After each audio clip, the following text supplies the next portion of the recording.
మళ్ళీ అడుగుతాను, ఇందాక చెప్పిన రీతిగా అందరూ అన్మ్యూట్ చేసి సమాధానం చెప్పాలి. ధూపవేదిక గురించి మనం నేర్చుకుంటూ వచ్చాం. పర్యాయ పదాలుగా మనం చూస్తే బంగారు ధూపవేదిక, బంగారు బలిపీఠం అని లేఖన భాగాల్లో మనం చూస్తూ గత సెషన్లో వచ్చాం. ఇది కూడా బలిపీఠం అంతా ఉంటుంది. అలానే 4 కొమ్ములు కూడా ఉంటాయి, మోతకర్రలు ఉంటాయి. దీనికి తుమ్మకర్రతో చేయబడి మేలిమి బంగారుతో పొదిగింపబడింది అన్న విషయాన్ని మనం చూస్తూ వచ్చాం. అలానే ఇది ప్రార్థన చేయుటకు సాదృశ్యం. అలానే ప్రాణాన్ని సహితం ప్రాణార్పణముగా కుమ్మరించి ప్రార్థించే పరిశుద్ధులకు సూచనగా ఉంటుంది అన్న విషయాన్ని కూడా మనం చూస్తూ వచ్చాం. లేఖన భాగంలో 141 కీర్తన 2వ వచనంలో రాయబడిన రీతిగా నా ప్రార్థన ధూపం వలెను, నేను చేతులెత్తుట సాయంకాలం నైవేద్యం వలెను మీ దృష్టికి అంగీకారమవును గాక అన్న విషయాన్ని కూడా గత సెషన్లో మనం నేర్చుకుంటూ వచ్చాం. అందుకే కొంచెం ఫాస్ట్గా తెలియచేస్తూ వచ్చాను. అయితే ఇందులో ఉన్నటువంటి మాటను బట్టి ఇది కూడా తుమ్మకర్రతో చేయబడింది అన్న విషయాన్ని మనం నేర్చుకుంటూ వచ్చాం. తుమ్మకర్రకు ఉన్న సాదృశ్యం గురించి మనము లాస్ట్ సండే 5 విషయాలు మనం నేర్చుకుంటూ వచ్చాం. అందరూ ఒకేసారి చెప్తారా? తుమ్మకర్రకు ఉన్న 5 స్వభావాలు. మొదటి స్వభావం ఏంటి? లోకానికి సాదృశ్యం. అందరూ ఒకేసారి చెప్పండి. దేనికి సాదృశ్యం?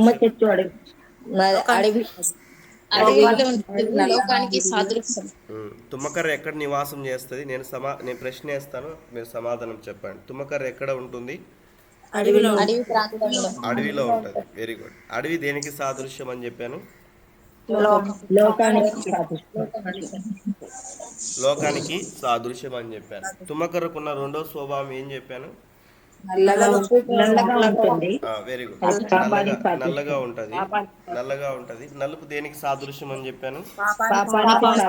పాపానికి సాదృశ్యం. Very good. థర్డ్ పాయింట్ ఏం నేర్చుకున్నాం? వంకర టింకరగా ఉంటుంది. వంకర టింకర దేనికి సాదృశ్యం అని నేర్చుకున్నాం? మానవుని యొక్క ప్రవర్తన సాదృశ్యం.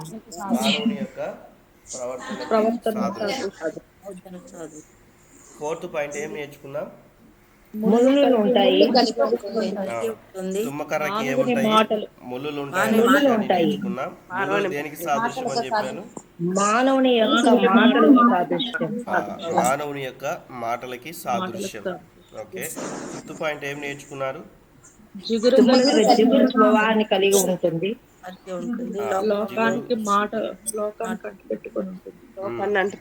జిగురు స్వభావం కలిగి ఉంటది. అది లోకమునకు అంటు పెట్టుకుని జీవించే స్వభావం కలిగి ఉంటుంది.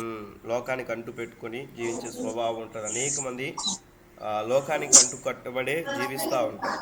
మంచి, దేవుడికి స్తోత్రం. చక్కగా సమాధానం చెప్పారు. ఈ దినాన్ని కూడా మరికొన్ని విషయాలు మనం నేర్చుకుంటూ మనం ముందుకెళ్దాం. అనుకూలతను బట్టి బైబిల్ చదవడానికి కొంతమంది సిద్ధపాటు కలిగి ఉండండి. వీలున్నంత మటుకు రాసుకోవడానికి ప్రయత్నం చేయండి. అవి మీకు, మీ భవిష్యత్తుకు, మీ పిల్లలకి, రానున్న తరాలకి ఎంతో ఆశీర్వాదకరంగా ఉంటాయని మీరు విశ్వసించి దేవుని యొక్క వాక్యాన్ని వినాలని ప్రభు పేరిట మనం చేస్తూ ఉన్నాం. అయితే ఇక్కడ మనము చూస్తున్న రీతిగా ఒక ధూప వేదిక గురించి ఒక 13 పాయింట్స్ ఉంటాయి ఇందులో, వివిధ కోణాల్లో. అందులో మొదటి విషయాన్ని తుమ్మకర్ర గురించి మనం నేర్చుకుంటున్నాం. అలా క్రమముగా మీరు రాసుకోవాలని తెలియచేస్తూ ఉన్నారు. స్క్రీన్ కనిపిస్తున్నటువంటి వారు ఎవరైనా ఒక్కరు చదవాలని తెలియచేస్తూ ఉన్నారు. ఎవరైనా ఒక్కరు చదవండి. ఈ తుమ్మకర్ర విలాస జీవితానికి, కఠిన హృదయానికి సాదృశ్యం. అయితే దానిపైన బంగారం అనగా విశ్వాసం పొదిగించబడి ఉంది. అట్టి పాత జీవితం కనిపించకుండా ఉండాలంటే విశ్వాసము మన నిలువెల్లా కనిపించాలి. దేవునికి స్తోత్రం. జస్ట్ ఎగ్జాంపుల్గా కొన్ని విషయాలు ఎక్స్ప్లెయిన్ చేస్తానండి నేను. ఫర్ ఎగ్జాంపుల్, నా జీవితంలో గత కాలంలో ప్రభువుని అంగీకరించక మునుపు నాకు భయంకరమైన కోపం ఉండేది. ఎంత కోపం అంటే, ఎవరైనా ఏదైనా అన్నానంటే రివెంజ్ తీర్చుకోవాలి. అంటే వారిపైన ఖచ్చితంగా మళ్ళీ వారు ఏదైనా ఒక మాట అంటే మళ్ళీ వాళ్ళని ఆ మాట అనాలి. వాళ్ళు ఒకవేళ ఏదైనా కూడా నాకు నష్టం కలిగచేస్తే నేను కూడా వారికి నష్టం కలిగచేయాలి అన్న స్వభావం నాది ప్రభువుని అంగీకరించక మునుపు. అలానే ఏ విషయంలో కూడా రాజీ అనేటువంటిది లేదు. అలానే కోపం వస్తే చేతిలో ఏమున్నా కూడా పగిలిపోయేవి, అటువంటి స్వభావం కలిగి ఉండేది. అయితే ప్రభువుని అంగీకరించిన తర్వాత క్రీస్తు ప్రేమను కలిగి విశ్వాసము కలిగి ఉన్నప్పుడు లోపల ఉన్నటువంటి ఆ స్వభావం అనేటువంటిది ఇంకా బయటికి రాకోకోకుండా, బయటికి కనిపించుకోకోకుండా నేను ఏంటంటే క్రీస్తు అనేటువంటి ప్రేమను నేను ధరించుకున్నాను. అలానే విశ్వాసము, ప్రభువులో విశ్వాసం ఉంచడం నేను నేర్చుకుంటూ వచ్చాను అర్థం చేసుకోవడానికి. అలానే మనం అర్థం చేసుకుంటే చూడండి, ఏదైనా కూడా ఒక శరీరానికి గాయం కలిగినప్పుడు ఆ శరీరం అనేటువంటిది గాయం కనిపించుకోకుండా ఉండడానికి ఏదైనా కూడా దానిపైన మనం వస్త్రములు వేసుకున్నప్పుడు అది ఎదుటి వారికి చూడడానికి కనిపించదు. అలానే ఇక్కడ అర్థం చేసుకోవడానికి ఏంటంటే ఈ తుమ్మకర్ర విలాస జీవితానికి అలానే కఠిన హృదయానికి సాదృశ్యంగా ఉంటున్నది అన్న విషయాన్ని మనం చూస్తూ ఉన్నాం. నేటి దినాల్లో క్రైస్తవ జీవితం కూడా ఎలా ఉంటున్నదంటే ఈ యొక్క తుమ్మకర్ర స్వభావం, ఈ తుమ్మకర్ర మానవుని స్వభావానికి సూచన అన్న విషయాన్ని మీకు తెలియచేస్తూ వచ్చాను. మనిషికి సూచనగా ఉంటున్నది అన్న విషయాన్ని. అయితే దేవుడు ఈ మనిషిని ఈ యొక్క ఎందుకు ఉపయోగించుకున్నాడు, దేవుడు ఎందుకు మానవుని కలుగచేశాడు, దేవుడు ఎందుకు మనల్ని సృష్టించాడు, దేవుడు మన ద్వారా ఏం కోరుకుంటున్నాడు, మనం ప్రభు కొరకు చేయవలసినటువంటి పని ఏంటి, ఇవన్నీ కూడా చాలా ప్రాముఖ్యమైనటువంటి విషయాలు. అలానే మనం చూస్తే ప్రభువును అంగీకరించినప్పటికీ కూడా అనేక మంది జీవితాల్లో, అనేక మంది హృదయాల్లో కఠినత్వం అనేటువంటిది ఇంకనూ కూడా కనిపిస్తూ ఉంటుంది. దేవుని మందిరానికి వెళ్తారు, వాక్యం చదువుకుంటారు, ప్రార్థనా జీవితం ఉంటుంది. ఇంకా మనం చూస్తే క్రమముగా దేవుని సన్నిధికి వెళ్ళే పరిస్థితులు కూడా ఉంటాయి, కుటుంబ ప్రార్థన కూడా కలిగి ఉంటారు. అయినప్పటికీ కూడా హృదయంలో కఠిన స్వభావం అనేటువంటిది అనేక మంది జీవితాల్లో ఇంకనూ కలిగి ఉంటారు. అది మంచిది కాదు అన్న విషయాన్ని మనం అర్థం చేసుకోవాలి. కఠిన హృదయం ఉండకూడదు. అందుకే ఈ తుమ్మకర్ర విలాస జీవితానికి సూచనగా ఉంటున్నది. ఈరోజు రక్షింపబడినటువంటి వారు అనేక మంది కూడా ఇంకా ప్రభువులో ఆనందించుకోకుండా లోకంలో ఆనందించేటువంటి వారు చాలామంది ఉంటారు. మందిరానికి వచ్చినప్పుడు భక్తి జీవితాన్ని కనపరుస్తూ మందిరం బయటికి వెళ్ళిన తర్వాత ఆ ఉన్నటువంటి ప్రాంతాలను బట్టి, ఆ ఉన్న స్నేహితులను బట్టి, ఆ ఉన్న ఇరుగు పొరుగు వారిని బట్టి, మాటలో, ప్రవర్తనలో, జీవించే విధానంలో వ్యతిరేకంగా అనగా దేవునికి వ్యతిరేకంగా జీవించేటువంటి స్వభావాలు కూడా కలిగి ఉంటున్నారు అన్న విషయాన్ని మనం అర్థం చేసుకోవాలి. అలాంటిది దేవుని యొక్క వాక్యానుసారము కాదు అన్న విషయాన్ని మనం అర్థం చేసుకోవాలి. అయితే ఇక్కడ మనం చూస్తే దానిపైన బంగారం అనగా విశ్వాసం పొదిగించబడింది అన్న విషయాన్ని మనం చూస్తూ ఉన్నాం. ఈ ధూప వేదికకి కూడా లోపల తుమ్మకర్ర ఉంటున్నది, కానీ ఆ తుమ్మకర్రకి పైన బంగారు రేక్ అనేటువంటిది ఉంటున్నది అన్న విషయాన్ని మనం చూస్తూ వచ్చాం. గతంలో కూడా నేను అడుగుతూ వచ్చాను, బంగారం దేనికి సాదృశ్యం, మేలిమి బంగారం దేనికి సాదృశ్యం అని 2 విషయాలు మీకు చెప్పాను. నేను అడుగుతాను, ఇప్పుడు సమాధానం చెప్పండి. బంగారు దేనికి సాదృశ్యం? విశ్వాసంలోకి సాదృశ్యం. వెరీ గుడ్, విశ్వాసానికి సాదృశ్యం. మేలిమి బంగారం దేనికి సాదృశ్యం? పరిశుద్ధతకును అదే రీతిగా అమూల్యమైనటువంటి విశ్వాసానికి సాదృశ్యం. Very good. మనము ప్రారంభంలో చూసినటువంటి బలిపీఠానికి ఏమో లోపల తుమ్మకర్ర ఉంటున్నది, పైనేమో ఇత్తడి ఉంటున్నది అన్న విషయాన్ని నేర్చుకుంటూ వచ్చాం. చాలా జాగ్రత్తగా ఆలకించండి. ప్రారంభంలో ఆవరణంలో ఉన్నటువంటి ఆ యొక్క ఇత్తడి బలిపీఠానికేమో లోపలేమో తుమ్మకర్ర ఉంటున్నది, పైనేమో ఇత్తడితో పొదిగించడం జరిగింది. ఇత్తడి దేవుని యొక్క కృపకు సాదృశ్యం అన్న విషయాన్ని నేర్చుకుంటూ వచ్చాం. అలానే ఈ ఇత్తడి ఆ యొక్కన్న వేడిని తట్టుకోగలదు అన్న విషయాన్ని కూడా మనం చూస్తూ వచ్చాం. అలానే యేసుక్రీస్తు ప్రభుల వారిని ధరించినటువంటి మనం అలానే ప్రత్యక్ష గుడారములో ఆ యొక్క ఆవరణంలో ఉన్నటువంటి బలిపీఠము లోపల తుమ్మకర్ర ఉంటున్నది, దానికి ఇత్తడి రేకు పొదిగింపబడి ఇత్తడి రేకుతో చేయబడి దానిపైన బలి అర్పించేటువంటి సమయంలో ఆ మంట, ఆ వేడి అనేటువంటిది లోపల ఉన్నటువంటి తుమ్మకర్రకి తగలకోకుండా ఆ ఇత్తడి ఏ రీతిగా అయితే ఆ ఉన్నటువంటి తుమ్మకర్రని సేఫ్గా ఉంచుతుందో, అలానే తుమ్మకర్ర కాలిపోకోకుండా ఇత్తడి అనేటువంటిది ఏ రీతిగా అయితే సేఫ్గా ఉంచుతుందో, ఆ ఇత్తడి దేవుని కృపకు సాదృశ్యముగా మన కొరకు ఆయన బలిగా అర్పింపబడి ఆయన శ్రమపడి మనము లోపల కాలిపోకోకుండా మనల్ని దేవుడు భద్రపరుస్తూ వస్తున్న విధానానికి సాదృశ్యంగా మనం నేర్చుకుంటూ వచ్చాం. చాలా జాగ్రత్తగా ఆలకించండి, చాలా జాగ్రత్తగా ఆలకించండి. అర్థం కాకపోతే మళ్ళీ అయినా కూడా చెప్తాను. దేవుని యొక్క వాక్యాన్ని సరైన రీతిగా అర్థం చేసుకుందాం. అలానే క్రొత్త నిబంధనకు సాదృశ్యంగా మనం చూస్తే ఆ ఉన్నటువంటి తుమకర స్వభావం కలిగినటువంటి మన జీవితానికి ఆ ఇత్తడైనటువంటి రేకు దేవుని యొక్క కృపకు సాదృశ్యంగా మనం చూస్తే ఆయన మనల్ని తన కృప ద్వారా మనల్ని రక్షించుకున్నాడు. మనం నశించిపోకుండా, మనం నరకానికి వెళ్ళిపోకుండా దేవుని యొక్క కృప అనేటువంటిది మనల్ని ఆవరించి ఉంది అన్న విషయాన్ని మనం మర్చిపోకూడదు. దేవుని కృప మనల్ని ఏమై ఉంటున్నదంటే ఆవరించి ఉంది. అందరు చెప్తారా? దేవుని కృప నన్ను ఆవరించి ఉంది. అందరు చెప్పండి. దేవుని కృప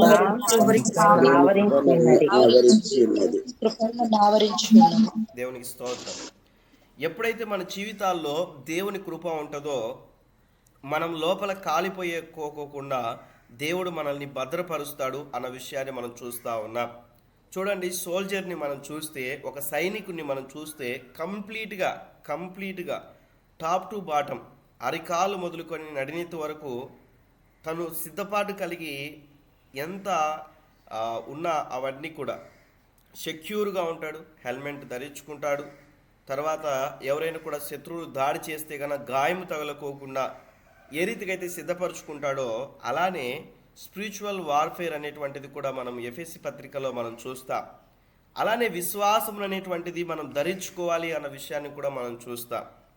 అలానే క్రీస్తును కూడా మనం ధరించుకున్నటువంటి మనము శ్రమల్లో వెళ్తున్నప్పటికీ కూడా ఆ శ్రమల గుండా వెళ్ళకోకుండా దేవుడు ఏం చేస్తాడంటే ఆ శ్రమలలో కూడా దేవుడు మనకు ఉపాయాన్ని కలుగచేస్తాడు అన్న విషయాన్ని గతంలో కూడా మనం నేర్చుకుంటూ వచ్చాం.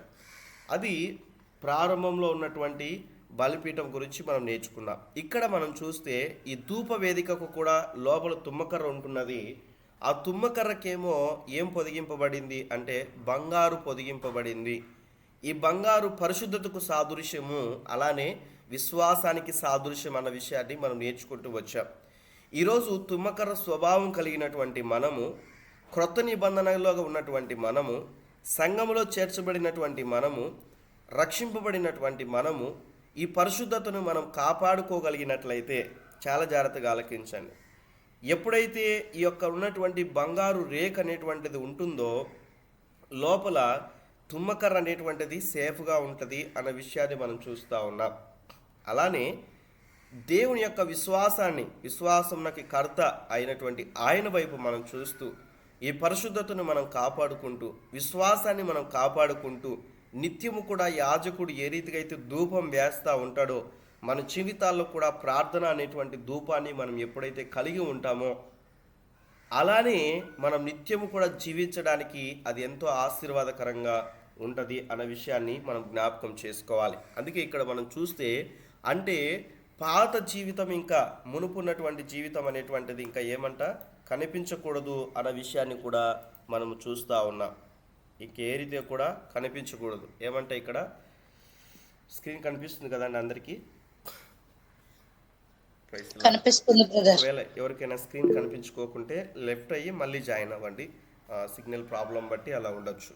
సో ఇక్కడ మనం చూస్తే పాత జీవితం కనిపించుకోకుండా ఉండాలంటే విశ్వాసం అనేటువంటిది మన జీవితంలో నిలువెల్లా కనిపించాలి అన్న విషయాన్ని మనం చూస్తూ ఉన్నాం. చూడండి, రక్షింపబడి ఎన్ని సంవత్సరాలు అయింది అంటే ఎన్నో సంవత్సరాలు చెప్తారు. మినిమం అంటే 1 year పైనే చెప్తారు. ఇక్కడ ఉన్నటువంటి వారు 20 సంవత్సరాలు, 30 సంవత్సరాలు, 10 సంవత్సరాలు, 15 సంవత్సరాలు, ఇలా 5-6 సంవత్సరాలు అయింది, లేకుంటే 2 సంవత్సరాలు అయింది అన్నట్లుగా చెప్తూ ఉంటారు. నేను ఎవరిని కూడా విమర్శించట్లేదు, కానీ నేను చెప్తున్నటువంటి మాటను జాగ్రత్తగా ఆలకించండి. ఏంటంటే మనము ప్రభునందు ఎంత విశ్వాసము కలిగి ఉన్నాం అన్నటువంటిది చాలా ప్రాముఖ్యమైనటువంటిది. నేను అడుగుతున్న ప్రశ్నను చాలా జాగ్రత్తగా ఆలకించండి. మీరు ఎన్ని సంవత్సరాలైంది రక్షింపబడి అనేది ప్రాముఖ్యత కాదు. నా పాయింట్లో నేను చెప్పే ఎన్ని సంవత్సరాల నుంచి దేవుని మందిరానికి వెళ్తున్నారనేటువంటిది ప్రాముఖ్యత కాదు. నేను చెప్పే పాయింట్లో ఎన్ని సంవత్సరాల నుంచి ప్రభు పైన ఆధారపడి జీవిస్తూ ఉన్నారు, ప్రభునందు విశ్వాసం కలిగి జీవిస్తూ ఉన్నారు, ప్రభు కోసమే జీవిస్తూ ఉన్నారు, ప్రభు చిత్తానుసారముగా జీవిస్తూ ఉన్నారు అన్న విషయాన్ని ఒక క్వశ్చన్ వేసుకోవాలి. రక్షింపబడి ఎన్ని సంవత్సరాలైనా కూడా ఉండొచ్చు. నేను కూడా బాప్టిజం తీసుకున్నప్పటికి కూడా సినిమాలు చూసేవాడిని, గతంలో కూడా చెప్పాను. అది నా జీవితం పైన ఎంత ప్రభావితం చూపించిందంటే, నటించేటువంటి స్వభావం కలిగి ఉంటున్నాను నేను. నటించేటువంటి సేవకుని ఎదుట, కుటుంబంలో నటించే స్వభావమే ఉన్నది నా జీవితంలో. అది నా జీవితానికి ఆశీర్వాదకరంగా లేదు. ఎప్పుడైతే దేవుడు నాతో మాట్లాడుతూ వచ్చాడో, నా జీవితాన్ని ఎప్పుడైతే ప్రభు సన్నిధికి అప్పగించుకున్నానో, నా జీవితాన్ని కంప్లీట్గా నేను ఎప్పుడైతే మార్చుకోవడానికి సిద్ధపడ్డానో, ప్రభు వైపుకు నేను ఎప్పుడైతే నా జీవితాన్ని మలుచుకున్నానో, విశ్వాసం పైన ఎప్పుడైతే నేను జీవించడానికి సిద్ధపడ్డానో, ఆ సమయం నుంచే నా జీవితంలో నేను ఆశీర్వాదాన్ని చూడగలిగాను. చాలా జాగ్రత్తగా ఆలకించండి. ఎవరి గురించో నేను చెప్పట్లేను, నా జీవితంలో జరిగిన విషయాలే మీకు చెప్తా ఉన్నాను. బహుశా ఇక్కడున్న వారు కూడా ప్రభువులో అంగీకరించినప్పటికీ, ఎన్నో సంవత్సరాల నుంచి దేవుని మందిరానికి వెళ్తున్నప్పటికీ కూడా ఇంకా లోకాన్ని అంటు పెట్టుకొని జీవించేటువంటి స్వభావం ఎక్కడైనా కూడా మాటలు కావచ్చు, తలంపుల్లో కావచ్చు, చూపుల్లో కావచ్చు, స్వభావంలో కావచ్చు, హృదయంలో కావచ్చు, ఇంకా ఏ విధంలో అయినా కూడా లోకాన్ని అంటు పెట్టుకొని జీవించాలనేటువంటి ఆశ ఎక్కడైనా కూడా కలిగి జీవిస్తున్నారేమో పరీక్షించుకోవాలి. గతంలో కూడా ఒక ఎగ్జాంపుల్ చెప్పాను.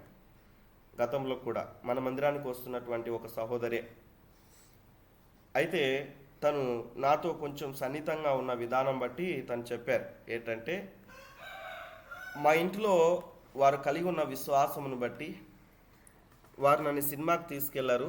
వెళ్ళడానికి కూడా యాక్సెప్ట్ చేయరు, నన్ను వెళ్ళడానికి పంపరు. అయితే చూడండి, స్నేహితులు కలిగి ఉన్నటువంటి ఆ యొక్క ఇన్ఫ్లుయెన్స్ అనేటువంటిది తన పైన ఎంత ప్రభావితం చూపిస్తుందో ఆలోచన చేయండి.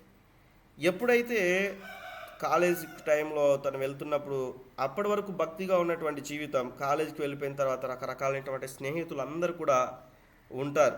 మనం ఎంత పర్ఫెక్ట్గా ఉండాలన్నా కూడా వారందరూ కూడా రకరకాలైన మాటలు వినాల్సింది వస్తుంది. వాళ్ళు మాట్లాడుకునే విషయాలు వేరే ఉంటాయి, అక్కడికి వెళ్ళే పద్ధతులు వేరే ఉంటాయి. ఈవెన్ దో మీరు చుట్టూ ఉన్నటువంటి ప్రాంతాల్లో మీరు చూస్తే మీ కొలీగ్స్ కావచ్చు, ఇరుగు పొరుగు వారు కావచ్చు, లేకుంటే మీ ప్రాంతంలో ఉన్నవారు కావచ్చు, అంటే అంత భక్తి జీవితానికి అనుకూలంగా వారు నడుచుకోరు. ఎన్నో విషయాలు కష్టంగా వినాల్సినటువంటి పరిస్థితి వస్తుంది, బూతులు మాట్లాడుకునేటువంటి పరిస్థితి, ఇవన్నీ కూడా ఉంటాయి. అయితే తన జీవితంలో తను అంటుంది ఏంటంటే, అన్న నా జీవితంలో ఒక ఆశ ఉందన్న. ఏంటమ్మా అంటే, వివాహం అయిన తర్వాత నా భర్తతో పాటు నేను ఒక్కసారైనా సినిమాకి వెళ్ళాలి. ఎందుకంటే ఇప్పటివరకు ఇంట్లో నన్ను పంపించరు, తెలియకోకుండా వెళ్ళడానికి నాకు ఇష్టం లేదు. నాకు మ్యారేజ్ అయిన తర్వాత ఫ్రీడమ్ వస్తుంది కదా, అప్పుడు అమ్మ నాన్న వాళ్ళు ఉండరు కదా, కాబట్టి ఆ సమయం నేను వెళ్తాను అన్నట్లుగా తను మాట్లాడుతాను. ఎందుకు ఈ మాట తెలియచేస్తా ఉన్నానంటే, నేటి దినాల్లో ఉన్నటువంటి వారు ఇంకా లోపల ఉన్నటువంటి ఆశను చంపుకోలేక, చూడండి చాలా జాగ్రత్తగా, చంపుకోలేక, నేను జస్ట్ ఒక ఎగ్జాంపుల్ మాత్రమే చెప్పాను. అలాంటి ఆశలు అనేకములు. లాస్ట్ సెషన్లో కూడా సిస్టర్ చెప్పారు, సహోదరి లాస్ట్ అదికి ముందు సెషన్లో ఎస్తేర్ చెప్పిన విషయాల్లో, మనిషి జీవితంలో సైంటిఫిక్గా మనం ఆలోచన చేస్తే ఫర్ డే రోజుకు 60,000 ఆలోచనలు వస్తాయి. రోజుకు 60,000 ఆలోచనలు వస్తాయి. అన్నీ కూడా మంచి అని నేను చెప్పను. ఒక రోజుకి మనిషికి 60,000 ఆలోచనలు వస్తాయని. 60,000 ఆలోచనలో అన్నీ మంచి అని నేను చెప్పను. అయితే వేటికి మనం ప్రాధాన్యత ఇస్తూ ఉన్నాం, వేటిని అనుసరించి మనం నడుచుకుంటున్నాం, వేటి ప్రకారం మనం ముందుకు వెళ్తూ ఉన్నాం అన్న విషయాన్ని ఇండివిజువల్గా, వ్యక్తిగతంగా ఎవరికి వారు పరిశీలించుకోవాలి, ఈ విషయాన్ని అర్థం చేసుకోవాలి. కాబట్టి మన ఆత్మీయ జీవితంలో మనం అర్థం చేసుకుంటూ మనం ముందుకు వెళ్ళినప్పుడు లేఖన భాగాలు ఏం చెప్తా ఉన్నాయి, మునుపు ఉన్నటువంటి ఆత్మీయ జీవితం ఎలా ఉంటున్నది, మాటలో ఏమైనా మార్పు కలిగి ఉంటున్నదా, రక్షింపబడక మునుపు ఇప్పటికీ, రక్షింపబడిన తర్వాత మన ఆత్మీయ జీవితాలు ఎలా ఉంటున్నాయి, మన స్వభావాలు ఎలా ఉంటున్నాయి, మన ఆత్మీయ జీవితాల్లో మనం క్రీస్తుని కలిగి ఉన్నటువంటి మనం ఇరుగు పొరుగు వారితో ఎలా మనం నడుచుకుంటున్నాం, సంఘంలో ఎలా నడుచుకుంటున్నాం, భర్తతో ఎలా నడుచుకుంటున్నాం, లేకుంటే భార్యతో, పిల్లలతో, తల్లిదండ్రులతో ఎలా నడుచుకుంటున్నాం, సమాజంలో మన సాక్ష్యం ఏంటి, ఈ విషయాలన్నీ కూడా మనం అర్థం చేసుకుంటూ మనం ముందుకెళ్ళాలి. కాబట్టి ఇక్కడ మనం చూస్తే అంటే పాత జీవితం కంప్లీట్గా కనిపించకూడదంటే మన జీవితాల్లో కంప్లీట్గా విశ్వాసం అనేటువంటిది ఉండాలి. తర్వాత మీరు చదువుకోండి, మత్తయి సువార్త 8వ అధ్యాయంలో ఉంటుంది కదా, జస్ట్ సందర్భం వచ్చింది కాబట్టి మీకు గుర్తుకు చేస్తా ఉన్నా. యేసుక్రీస్తు ప్రభుల వారు ఒక ప్రాంతంలో ఉంటారు. ఆ ప్రాంతంలో అక్కడ ఇశ్రాయేల్ ప్రజలందరూ కూడా అక్కడ ఉంటారు. యేసుక్రీస్తు ప్రభుల వారు ఎక్కడికి వెళ్ళినా కూడా వేల మంది జన సమూహాలు వెంబడించినట్లుగా మనం చూస్తాం. కానీ ఆయన శిలువ మరణానికి అప్పగింపబడినప్పుడు బహు కొద్ది మంది మాత్రమే ఆయన వెంబడించారు. ఆ కొద్ది మంది కూడా ఇంకా ఆయన శ్రమలకు అప్పగింపబడుతున్నటువంటి సమయంలో ఇంకా మరికొద్ది మంది మాత్రమే చివరిలో ఉన్నట్లుగా మనం చూస్తాం. ఈరోజు మనం జ్ఞాపకం తెచ్చుకోవాలి, సంఘానికి ఎంతమంది వస్తున్నారనేది ప్రాముఖ్యత కాదు. నేను ఎప్పుడు కూడా చెప్తూ ఉంటాను, వివిధ కోణాల్లో ఎక్కడైనా కూడా సేవకులంగా కలుసుకున్నప్పుడు కానీ, లేకుంటే ఎక్కడైనా కూడా సంఘంలో నేను ప్రీచ్ చేస్తున్నటువంటి సమయంలో ఆ సంఘాల్లో బోధించేటువంటి మాట ఒక్కటే, సంఘంలో ఉన్నటువంటి వారందరూ కూడా ఎన్ని సంవత్సరాల నుంచి దేవుని మందిరానికి వస్తున్నాం అనేది ప్రాముఖ్యత కాదు, ఎన్ని సంవత్సరాల నుంచి ప్రభు కొరకు జీవిస్తున్నాం అనేది ప్రాముఖ్యత అన్న విషయాన్ని తెలియచేస్తూ ఉంటాను. అది నా బాధ్యతగా నేను వారికి తెలియచేస్తూ ఉంటాను. కాబట్టి అలానే మనం చూస్తే మన కుటుంబాల్లో ఉన్నవారు కానీ, మన రక్త సంబంధికులు కానీ, సంఘంలో ఉన్నవారు కానీ మందిరానికి వెళ్తున్నంత మాత్రాన వారు ప్రభువుకు సమీపంగా ఉన్నట్లు కాదు అన్న విషయాన్ని మనం అర్థం చేసుకోవాలి. ఇండివిజువల్గా ఎవరికి వారికి అర్థమవుతుంది ఎంత మనం ప్రభువులో ఉన్నాం అన్న విషయాన్ని, అది సెల్ఫ్ ఎగ్జామిన్ చేసుకోవాలి. ఇక్కడ మనం అర్థం చేసుకున్నప్పుడు మత్తయి సువార్త 8వ అధ్యాయంలో ఉంటుంది కదా, శతాధిపతి వస్తాడు, తన దాసుడు అస్వస్థత చేత ఉంటాడని. ఎప్పుడైతే అస్వస్థత చేత ఉన్నాడని శతాధిపతి వచ్చి ప్రభువుతో మాట్లాడతారు, యేసుక్రీస్తు ప్రభుల వారితో మాట్లాడతారు. తను మాట్లాడుతున్న సమయంలో మనం చూడండి, యేసుక్రీస్తు ప్రభుల వారు వెంబడిస్తున్నటువంటి వారిలో మనం చూస్తే అనేక మంది ఆయన అద్భుతాలు ఎలా చేస్తాడో చూడడానికి వెంబడించిన వారు చాలామంది ఉన్నారు. అలానే ఆయన దగ్గరికి వెళ్తే భోజనం దొరుకుతుందని వెళ్ళినటువంటి వారు కూడా చాలామంది ఉన్నారు. ఇది నేను చెప్తున్న మాట కాదు, బైబిల్ చెప్తున్న మాట, యేసుక్రీస్తు ప్రభుల వారే స్వయంగా చెప్తున్నటువంటి మాట. మీరు నన్ను ఎందుకు వెంబడించారంటే భోజనం కొరకే అని యేసుక్రీస్తు ప్రభుల వారు ఒక సందర్భంలో చెప్తారు. మరికొన్ని సందర్భాల్లో చెప్తారు యేసుక్రీస్తు ప్రభుల వారు ఏంటంటే, ఇదిగో మీరు స్వస్థత పొందడానికి కాదు, వాళ్ళు నిజమా కాదా అని నమ్మడానికి, లేకుంటే నిజమా కాదా అని విమర్శించడానికి వస్తున్నటువంటి వారు కూడా ఆయన వెంట వచ్చారు. మనం ఎగ్జాంపుల్గా చూస్తే పరిశీలు శాస్త్రులు కూడా మనం చూస్తాం. ఇంకా మనం అర్థం చేసుకుంటే యేసుక్రీస్తు ప్రభుల వారిని వెంబడించడానికి వివిధ కోణాల్లో అనేక మంది ఆయా పరిస్థితులలో వెంబడించినటువంటి వారుగా ఉంటారు. గత సెషన్లో మనం నేర్చుకుంటూ వచ్చాం. இதுக்கு ముందు ఒక మెసేజ్ కూడా చెప్పాను, మీరు ఎందుకు ప్రభువుని వెంబడిస్తూ ఉన్నారు.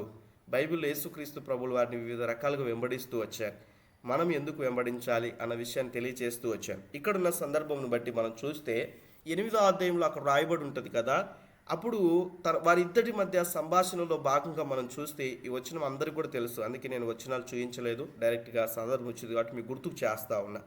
ఎప్పుడైతే యేసుక్రీస్తు ప్రభుల వారు ఆ మాట వింటారో వెంటనే అంటాడు ఆయన, ఓకే నేను వచ్చి స్వస్థపరుస్తాను అన్నట్లుగా ఆయన తెలియచేస్తున్నప్పుడు శతాధిపతి అంటాడు, ఇదిగో మీరు మా ఇంటికి వచ్చుటకు నేను అంత యోగ్యుని కాదు, అయితే మీరు మాట మాత్రం సెలవీయు, నా ఇంటి దగ్గర ఉన్న దాసుడు స్వస్థపరచబడతాడు. ఇది ఆయన చెప్పినటువంటి విషయం. ఆలోచించే ఇప్పుడు నన్ను అడగనివ్వండి, మీరు కలిగి ఉన్న విశ్వాసం ఏంటి? చాలామంది జీవితాల్లో మనం అర్థం చేసుకుంటే, చాలామంది జీవితాల్లో కలిగి ఉన్న విశ్వాసం, దేవుడు నన్ను ప్రేమించట్లేడు, వారికై వారు అనుకున్నటువంటి విషయాలు, నేను దేవునికి దూరంగా ఉన్నాను, ఇంకా దేవుడు నన్ను క్షమించడు, లేకుంటే దేవుడు ఇంకా నేను చేసిన తప్పిదాలను బట్టి, రక్షింపబడిన తర్వాత కూడా చేసిన తప్పిదాలను బట్టి దేవుడు ఇంకా నన్ను ప్రేమించాడు, ఇంకా నేను దేవునికి దూరముగా ఉన్నాను, ఇటువంటి ఆలోచనలు కలిగి ప్రభువుకు దూరం అవుతూ ఉంటారు. ఆలోచన చేయాలి, అలా ఉండకూడదు. ఎందుకంటే యేసుక్రీస్తు ప్రభుల వారు ఒక్కమారే గతంలో చేసిన పాపాలు, చేస్తున్న పాపాలు, చేయబోతున్న పాపాలకు కూడా దేవుడు ఒకేసారి శిక్షను అనుభవించాడు. అలాని దేవుడు మనకు లైసెన్స్ ఇవ్వలేదు తప్పు చేయమని. కాకపోతే దేవుని యొక్క సన్నిధిలో మనం పరిశుద్ధతను కాపాడుకుంటూ ప్రభు కొరకు మనం జీవించాలి. చాలా జాగ్రత్తగా ఆలకించాలి. మీరు వాక్యం చదివినా చదవకపోయినా దేవుడు ఒకేలాగా ప్రేమిస్తాడు. మళ్ళీ చెప్తా ఉన్నా, మీరు దేవుని సన్నిధికి వెళ్ళినా వెళ్ళకపోయినా దేవుడు ఒకే ప్రేమ కలిగి ఉంటాడు. మీరు దేవుని యొక్క సన్నిధిలో ఇలా సహవాసములు చేరినా చేరకపోయినా దేవుడు ఒకేలాగా ప్రేమిస్తూ ఉంటాడు. కాకపోతే ఏంటంటే దేవునితో మన యొక్క రిలేషన్ అనేటువంటిది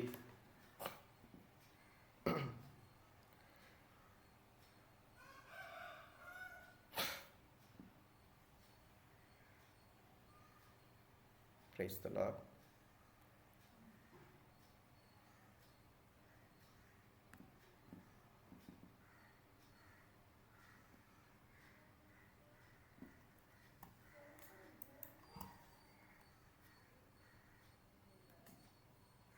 నా మాటలు వినిపిస్తున్నాయండి?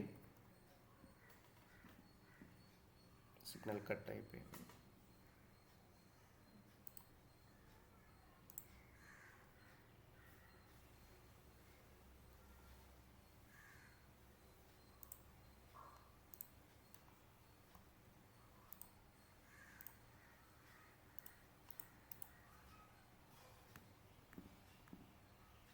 Praise the lord.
Praise the lord.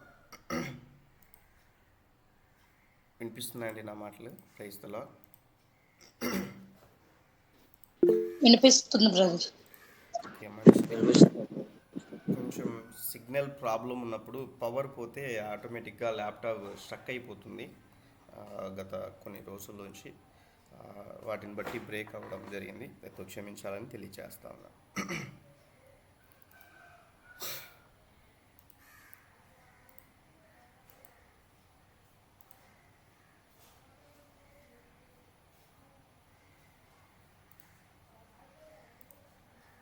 కాబట్టి మనం చూస్తూ వస్తున్నటువంటి విధానం బట్టి ఈ లేఖన భాగంలో ఎప్పుడైతే శతాధిపతితో యేసుక్రీస్తు ప్రభులు వారు ఆ మాట అంటారో వెంటనే ఆ యొక్క జరిగినటువంటి ఆ సంభాషణను మనం చూస్తే, తీశారు ఎవరైనా వాక్యాన్ని తీసింటే చదవండి ఆ వచనాన్ని.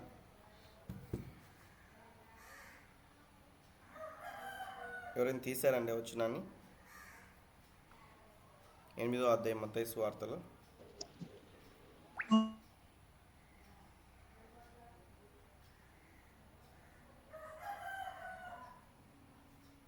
నీవు నా ఇంటిలోనికి వచ్చుటకు నేను పాత్రుడను కాను.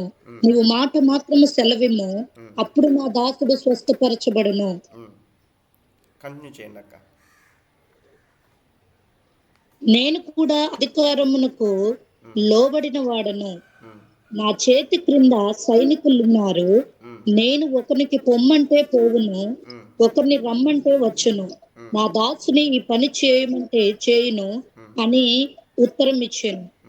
యేసు ఈ మాట విని ఆశ్చర్యపడి వెంట వచ్చుచున్న వారిని ఇక్కడ ఒకసారి మనం ఆలోచన చేస్తే, ఇక్కడ యేసుక్రీస్తు ప్రభుల వారు జరిగిన కార్యాలను మనం చూసినప్పుడు యేసుక్రీస్తు ప్రభుల వారు ఒక మాట అంటున్నాడు. ఏంటంటే యేసుక్రీస్తు ప్రభుల వారు ఆశ్చర్యపడ్డాడంట.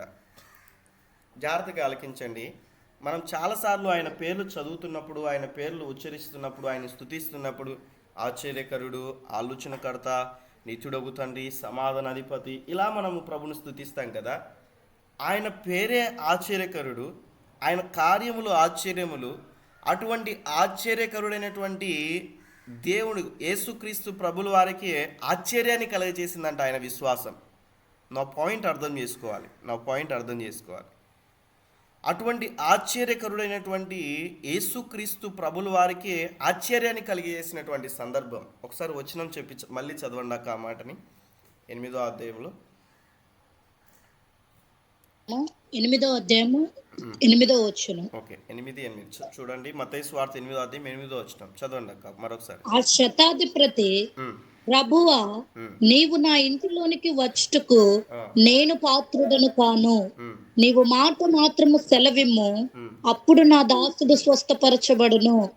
నేను కూడా ఒకసారి అక్క ఇక్కడ మనం చూస్తే ఆ శతాధిపతి అంటున్నటువంటి మాటను బట్టి మనం చూస్తే యేసుక్రీస్తు ప్రభుల వారు ఆశ్చర్యపడ్డాడంట. మాట మాత్రం సెలవి ప్రభువా, ఇంటి దగ్గర మా దాసుడు స్వస్థపరచబడతాడు. ఈ విషయాన్ని ఆలోచన చేయాలి. ఈరోజు మనం ఆలోచన చేయండి. శతాధిపతి వల్లే మనం కూడా ప్రభు సన్నిధిలో ప్రతి దినం ఇలా గ్యాదర్ అవుతూ ఉన్నాం. At the same time every Sunday చర్చ్కి వెళ్తూ ఉన్నాం. ఇంకా మనకు అనుకూలతున్న సమయంలో మనం మందిరంలో జరిగే కార్యక్రమాలకి కూడా పాల్గొంటున్నాం, సంఘ ఆరాధనలో పాల్గొంటున్నాం. ఇంకా మనం చూస్తే వ్యక్తిగత ప్రార్థనలో కూడా మనం ప్రభు సన్నిధికి చేరుతూ ఉన్నాం. చాలా జాగ్రత్తగా ఆలకించండి. అనేక మంది ఆయన వెంబడిస్తూ ఉన్నారు. ఆయన చుట్టూ చాలామంది ఉన్నారు. ఈ శతాధిపతి కలిగి ఉన్న విశ్వాసాన్ని ఆలోచన చేసినట్లయితే పరిశుద్ధ స్థలంలో ఉన్నటువంటి ఈ యొక్క ధూప వేదిక అనేటువంటిది, ఈ యొక్క తుమ్మకర్ర మానవునికి సాదృశ్యంగా ఉన్నప్పుడు దేవుడు ఆ యొక్క తుమ్మకర్ర స్వభావాలు మనలో నుంచి తొలగించి, దేవుడు మనల్ని పరిశుద్ధులుగా తీర్చి, విశ్వాసం ఇచ్చి, దేవుని యొక్క సన్నిధిలో మనల్ని నిలబెట్టినటువంటి మన ఆత్మీయ జీవితాల్లో ఏ రీతిగా ఉండాలి అన్న విషయాన్ని మనం ఆలోచన చేసినప్పుడు ఈ శతాధిపతి కలిగినటువంటి విశ్వాసమును మనం చూస్తే యేసుక్రీస్తు ప్రభుల వారికి ఆశ్చర్యం కలిగచేసింది. ఆలోచన చేయాలి.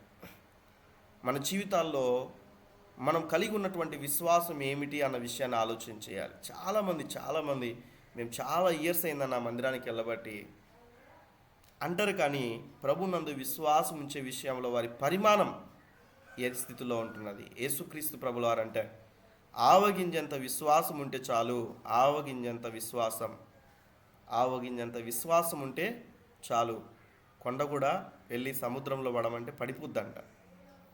అంటే ఆలోచన చేస్తే విశ్వసించేటువంటి విషయంలో పరిపూర్ణత అనేది చాలా ప్రాముఖ్యమైనటువంటిది. మీరందరూ కూడా ఎక్కువ మంది 80% స్త్రీలే ఉన్నారు.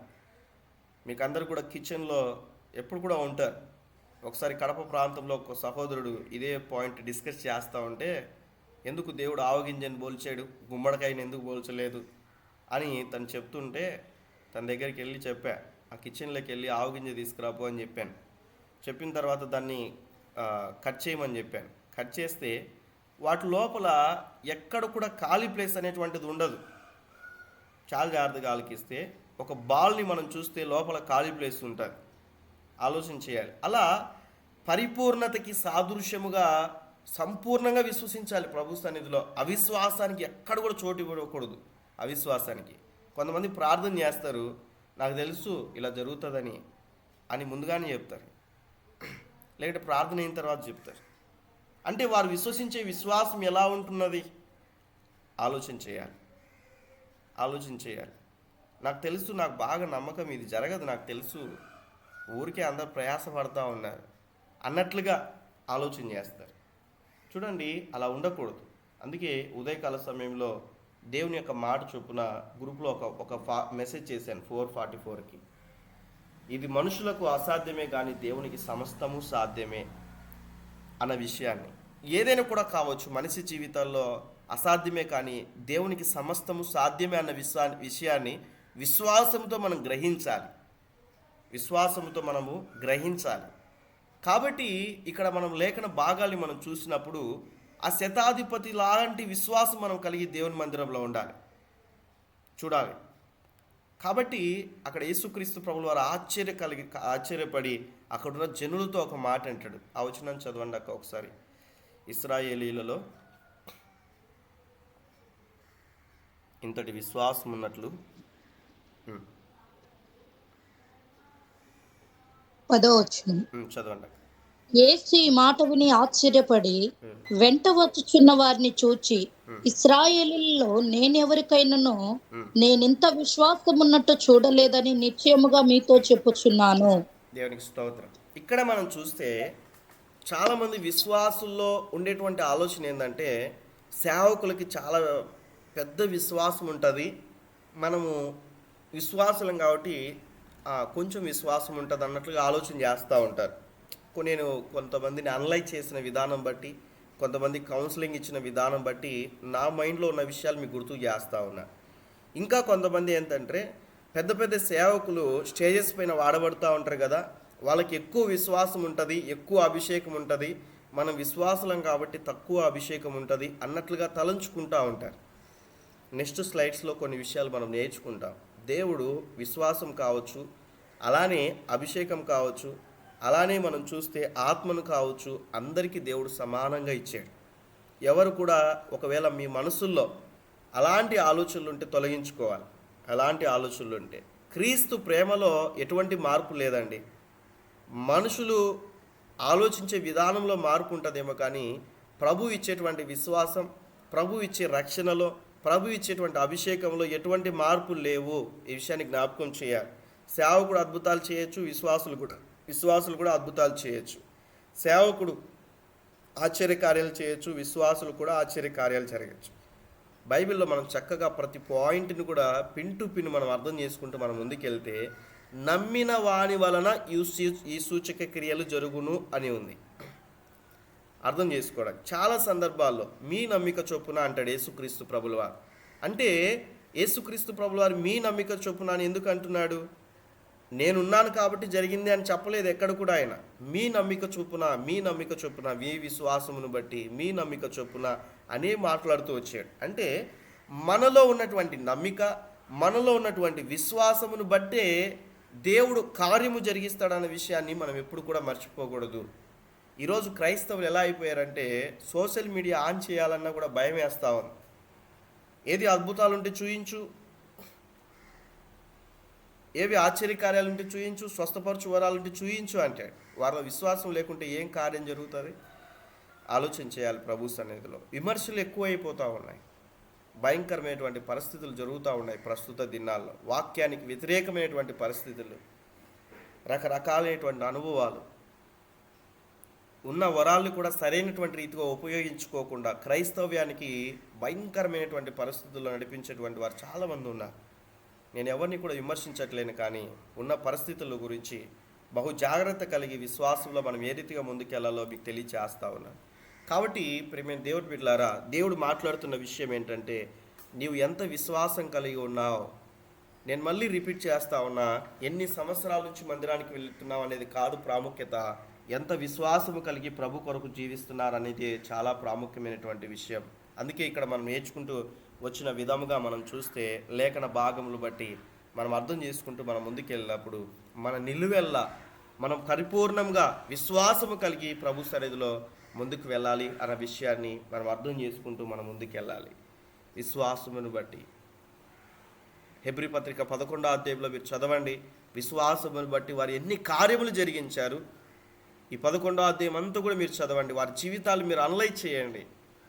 అసాధ్యమైన కార్యాలు ఎలా వారి జీవితాల్లో సాధ్యమయ్యాయి. హెబ్రీ 11వ అధ్యాయంలో రాయబడిన రీతిగా మనం చూస్తే అబ్రహాము జీవితంలో ఎలా కలిగాయి, ఇస్సాకు జీవితంలో ఎలా కలిగాయి. ఇలా మనం చూస్తే విశ్వాసమును బట్టి అని ఎంతమంది జీవితాల్లో అక్కడ పట్టికను మనం చూస్తాం కదా. వారి జీవితాల్ని మనం చూస్తాం కదా. భక్తుల వారి జీవితాల్ని మనం చూస్తాం కదా. కాబట్టి ప్రియమైన దేవుని బిడ్డలారా, ప్రభు సన్నిధిలో మనం చూస్తే విశ్వాసం అన్నది నిరీక్షింపబడు వాటి యొక్క నిజస్వరూపము అన్న విషయంతో ప్రారంభింపబడి అన్ని విషయాలు కూడా చెప్తారు. అలానే విశ్వాసము లేకుండా ప్రభువుకు ఇష్టలై ఉండుట అసాధ్యము అన్న విషయం కూడా రాయబడి ఉంటుంది. హెబ్రీ పత్రికలో అదే 11వ అధ్యాయంలో రాయబడినటువంటి విషయం. ఆరో వచనం. విశ్వాసం లేకుండా దేవునికి ఇష్టడై ఉండుట అసాధ్యము. దేవుని యొద్దకు వచ్చువాడు ఆయన ఉన్నాడనియు తాను వెదకు వారికి ఫలము దయచేవాడనియు నమ్మవలెను కదా. ఇక్కడ మనం చూస్తే నమ్మాలి కదా. ఆయన ఉన్నాడని నమ్మాలి, ఆయన కార్యం చేస్తాడని నమ్మాలి, ఫలం ఇస్తాడని నమ్మాలి. విశ్వాసం లేకుంటే దేవునికి ఇష్టలుగా ఉండలేమని దేవుడు మాట్లాడుతున్నాడు. విశ్వాసం బట్టి హనోకు మరణం చూడలేదు. విశ్వాసమును బట్టి నోవాహు అది వరకు చూడనటువంటి సంగతులు దేవుడి ద్వారా చూడగలిగినట్లుగా మనం చూస్తాం. అబ్రహాం పిలువబడినప్పుడు 8వ వచనంలో రాయబడిన మాట, విశ్వాసమును బట్టి దేవుని పిలుపుకు లోబడ్డాడు. తను ఎక్కడికి వెళ్ళాలో తెలియకనే బయలుదేరినట్లుగా మనం చూస్తూ ఉంటున్నాం. ఈరోజు పరలోకాన్ని కూడా మనం చూడలేదు, బట్ ఉందని నమ్మాలి. దేవుని యొక్క వాక్యమును బట్టి ప్రభువును మనం చూడలేదు, వాక్య లేఖనాలను బట్టి ఆయన ఉన్నాడని మనం నమ్మాలి. ప్రభువుని ఎన్నడూ ఎవరు చూడలేదని వాక్యం సెలవిస్తూ ఉంది, బట్ ఆయన ఉన్నాడని మనం ఎరగాలని దేవుని యొక్క వాక్యం సెలవిస్తూ ఉన్నది. కాబట్టి ప్రేమ దేవుని బిడ్డలారా, దేవుని యొక్క వాక్యంలో ఉన్నటువంటి సత్యాలు మనం గ్రహించాలి. ఈ యొక్క విశ్వాసుల యొక్క జాబితాను మీరు చదవండి. ఒక్కొక్క జీవితాన్ని మీరు అనలైజ్ చేయండి సమయం ఉన్నప్పుడు. అబ్రహాము ఏ రీతిగా దేవునికి లోబడ్డాడు, నోవాహు ఏ రీతిగా లోబడ్డాడు, మోషే ఏ రీతిగా దేవునికి లోబడ్డాడు. తను పుట్టినప్పుడు సుందరుడుగా ఉన్నాడు మోషే. అలానే మనం చూస్తే రాజాజ్ఞకు భయపడలేదని లేఖన భాగాలు మనం చూస్తూ ఉంటున్నాం. అల్పకాల సుఖభోగాలు అనుభవించుట కంటే దేవుని ప్రజలతో శ్రమలు అనుభవించుట మేలన్నాడు. విశ్వాసమును బట్టి వారు ప్రభు కొరకు జీవించగలిగారు. ఆలోచన చేయాలి. నేటి దినాల్లో రక్షింపబడినటువంటి మన జీవితాల్లో మనం చూస్తే ప్రభువును అంగీకరించినటువంటి మనము ప్రభు కొరకు విశ్వాసం కలిగి మనం జీవించే వారముగా ఎంతవరకు ఉంటున్నాం అన్న విషయాన్ని ఆలోచన చేస్తూ మనం ముందుకెళ్ళాలి. స్క్రీన్లో కనిపిస్తున్న విషయాలు మరొకరు చదవండి, చదివిన వారు కాకుండా మరొకరు చదవండి.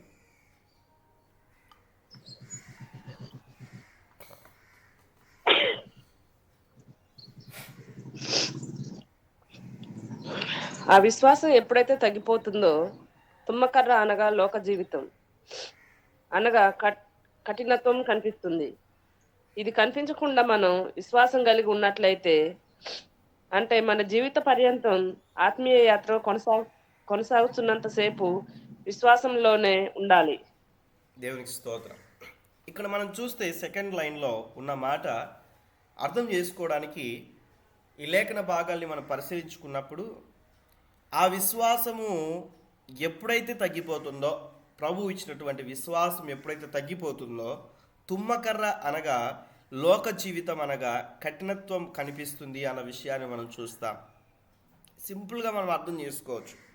వారు నిజంగా దేవుని వాక్యానుసారంగా ఉన్నారా లేదా అన్న విషయాన్ని మనం ఆలోచన చేసినప్పుడు, నిజముగా ఒక వ్యక్తి విశ్వాసం కలిగి ఉన్నాడా లేదా, భక్తి జీవితంలో కలిగి ఉన్నాడా లేదా, లేకుంటే ప్రభువును బట్టి జీవిస్తున్నాడా లేదా అని సింపుల్గా మనం అర్థం చేసుకోవచ్చు. సింపుల్గా సింపుల్గా అర్థం చేసుకోవచ్చు. చూడండి, అన్నం పొయ్యి మీద పెట్టి మీరు వంట చేస్తున్నప్పుడు అన్నం ఉడికిందా లేదా అని 1-2 మెతుకులు చూస్తే సరిపోతుంది. బియ్యం అంటే మొత్తము అందులో ఉన్నటువంటి బౌల్లో ఉన్న ప్రతిది కూడా మనం పరిశీలించాం కదా. అలానే వారి విశ్వాస జీవితానికి కొన్ని సూత్రాలుగా మనం చూస్తే, వారు కఠినముగా ఉంటున్నారా వారి హృదయం అనేటువంటిది, లేకుంటే ప్రభువును బట్టి మెత్తని స్వభావం కలిగి ఉంటున్నారా అన్న విషయాన్ని అర్థం చేసుకోవాలి. చూడండి, కొంతమంది చాలా కఠినంగా ఉంటారు.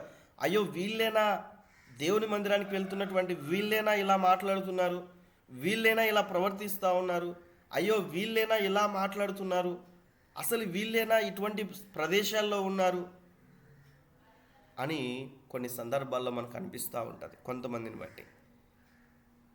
దేవుని యొక్క సన్నిధికి వెళ్తున్నప్పటికీ, వాక్యం చదువుతున్నప్పటికీ ఎందుకు వీరు ఇలా ప్రవర్తిస్తూ ఉన్నారు అని అనిపిస్తూ ఉంటుంది మనకి కొంతమంది జీవితాలను బట్టి. ఆలోచన చేయాలి ప్రభు సన్నిధిలో. అలా అనిపిస్తుందంటే వారు విశ్వాసంలో నుంచి తొలగిపోతూ ఉన్నారు, లేకుంటే విశ్వాసంలో పరిపూర్ణంగా లేరు, ప్రభు కొరకు పరిపూర్ణతగా లేరు అన్న విషయాన్ని చూడండి. మీకు అర్థం చేసుకోవడానికి ఇంకా ఒక మాట చెప్తాను. మీకు ఇంతగా దేవుని యొక్క వాక్యాన్ని చెప్పి, ఇంతగా దేవుని ప్రేమ గురించి ప్రకటించి, నేను పక్కకి వెళ్ళిపోయిన తర్వాత మీలో ఎవరికైనా కూడా ఫోన్ చేసి నేను ఏదైనా కూడా బూతులు మాట్లాడినాను అనుకోండి, నాలో విశ్వాసం ఉందని మీరు నమ్ముతారా? ఆలోచన చేయాలి. ఎవరితో అయితే మాట్లాడతానో వారితో ఏదైనా కూడా నేను బూతులు మాట్లాడి వారిని తిట్టాను అనుకోండి, బూతులు అంటే ఏదో చెడ్డ మాట్లాడి కాదు, వారి మీద కోపడ్డాను అనుకోండి, బాగా నేను విశ్వాసం కలిగి ఉన్నట్లా? ఆలోచన చేయండి, చెప్పాలి, మాట్లాడండి. ప్రభు ప్రేమను కలిగి ఉన్నట్లా? లేదు, లేదు. అందుకే మనం చూస్తే కొరింథీ పత్రికలో కూడా చక్కగా వ్రాయబడుతుంది. ఆ 13-14 అధ్యాయాల్లో మనం చూస్తే పౌలు గారు చాలా విషయాలు బోధిస్తారు అక్కడ. మీరు భాషల వరం కలిగి ఉన్నా, అభిషేకం కలిగి ఉన్నా, ఎంత ఉన్నా కూడా ప్రేమ లేకుంటే వ్యర్థులమే అన్నట్లుగా పౌలు గారు వివరిస్తారు సంఘానికి. ప్రియమైన దేవుని బిడ్డలారా, ప్రభువును కలిగి ఉన్నటువంటి మనము దేవుని యొక్క సన్నిధిలో మన ప్రవర్తనను బహు జాగ్రత్తగా చూసుకుంటూ మనం ముందుకెళ్ళాలి. నేను ఇప్పుడు అడిగిన ప్రశ్నలో మనం చూస్తే, ఎవరితో అయితే మాట్లాడానో వారికి మాత్రమే నా స్వభావం తెలుస్తుంది, మిగతా గ్రూప్లో ఉన్న ఇక్కడున్న వారికి తెలియదు కదా. ఈరోజు క్రైస్తవ జీవితంలో కూడా మనం చూస్తే, మందిరానికి వెళ్తున్నటువంటి వారి మధ్యలో, అందరి మధ్యలో మనం మంచివారమే. కానీ మళ్ళీ చెప్తా ఉన్నా, కానీ మనము కొన్ని సందర్భాల్లో ఎలా ప్రవర్తిస్తూ ఉన్నామో ఆలోచన చేసుకుంటూ మనం ముందుకెళ్ళాలి. కుటుంబ విషయంలో, కుటుంబంలో ఉన్న బిడ్డల విషయంలో, తల్లిదండ్రుల విషయంలో, భర్త విషయంలో, భార్య విషయంలో, ఇరుగు పొరుగు వాసి విషయంలో, సేవకుల విషయాల్లో ఎటువంటి స్వభావం కలిగి మనం జీవిస్తూ ఉన్నాం, కఠినత్వం అనేటువంటిది ఏదైనా కూడా మన జీవితాల్లో ఏలుబడి చేస్తూ ఉందా అన్న విషయాన్ని ఆలోచన చేస్తూ ముందుకు వెళ్ళాలి. యేసుక్రీస్తు ప్రభుల వారు కూడా కోపడ్డాడండి కొన్ని సందర్భాల్లో. లేఖనానుసారంగా కోపడడం వేరు, వాక్యం కూడా సెలవిస్తూ ఉంది, కోపపడు కానీ ఏం చేయొద్దంట, మాట్లాడాలి, పాపం చేయకూడదు. కోపం వస్తుంది, రాదు అని నేను చెప్పను, ఎవరికి కోపం ఉండదని. కోపం వస్తుంది. యేసుక్రీస్తు ప్రభుల వారు కూడా కొన్ని సందర్భాల్లో కోపడ్డాడు. ఆయన మందిరంలో వారందరూ కూడా ఆ వ్యాపార గృహంగా చేసినటువంటి సమయంలో కొరడా తీసుకున్నాడు. ఆయన కూడా కోపడ్డాడు. ఆయన వారు తరిమేశాడు అక్కడి నుంచి, కోపడ్డాడు. సందర్భాన్ని బట్టి ఆలోచన చేయాలి. వాక్యం సెలవిస్తున్న మాట, ఆ కోపము ఎవరి మీదైనా కూడా ఉన్నట్లయితే క్షమించండి, సూర్యోదయం మొదలుకొని సూర్య అస్తమయం వరకే ఉండాలంట. ఎప్పటి నుంచి ఎప్పటి వరకు కోపం ఉన్నా కూడా? సూర్యోదయం మొదలుకొని సూర్యాస్తమయం వరకు. అది దేవుని యొక్క వాక్యం చెప్తున్న మాట. ఈరోజు సంఘాల్లో మనం చూస్తే విశ్వాసులు మాట్లాడుకోరు. ఒకే సంఘానికి వెళ్తారు, ఒకే సేవకునిలో మధ్యలో పరిచర్యలో ఉంటారు. అయినప్పటికీ కూడా ఒకరికొకరికి ప్రేమ లేదు, ఫెలోషిప్ లేదు, మాట్లాడుకోరు, తగాదాలు, గొడవలు. ఆలోచన చేయాలి ప్రభు సన్నిధిలో. అలానే మనం చూస్తే కుటుంబాల్లో ఉన్నటువంటి వారు, భార్యాభర్తలు కావచ్చు, పిల్లలు తల్లిదండ్రులు కావచ్చు, కొన్ని రోజుల మటుకు కూడా మాట్లాడుకునే పరిస్థితి ఉండదు. అలాంటి పరిస్థితులు తెచ్చుకుంటారు. అలా ఉన్నప్పటికీ కూడా తిరిగి దేవుని ప్రేమను కలిగి సమాధాన పడాలి.